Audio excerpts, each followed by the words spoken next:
9 months ago, the BBC received a telephone call informing them that their star newsreader and #1 high earner, aside from Gary Lineker in the organisation, had been paying a teenager for explicit and inappropriate images.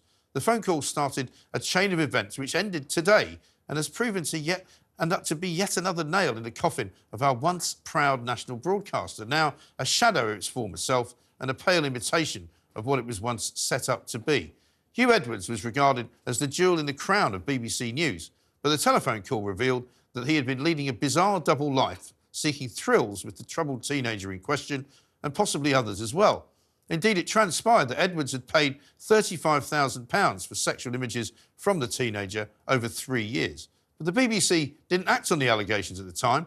The shocking contents of the family's telephone call were passed to the Corporate Investigations Unit, and that was where the buck stopped. An email was sent to the family, followed up by 2 telephone calls, but due to there being no response, the complaint was parked. It was only several weeks later when the Sun newspaper went to the corporation about the story that something started happening, and the BBC then took action.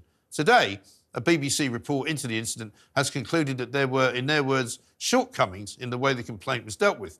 It was not escalated quickly enough, and now the family in question have received an apology from the BBC. But I'm afraid this isn't good enough. It took 2 months before Huw Edwards was suspended by the BBC as a result of the complaint, and he was not named by them. Far from it. He was even in attendance at several high-profile events with senior executives of the BBC after the complaint was made.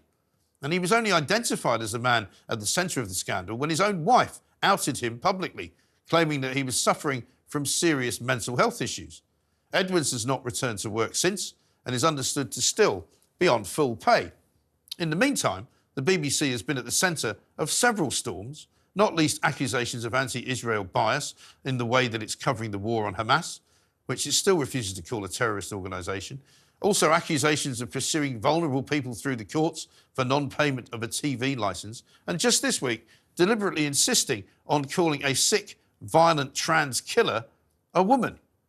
Leigh Tavaziva, who's the BBC's chief operating officer, said today the organisation will improve the way complaints against staff are dealt with, and whether Huw Edwards ever returns to his £500,000 a year salary remains an unanswered question. It's our money, and I would suggest he doesn't.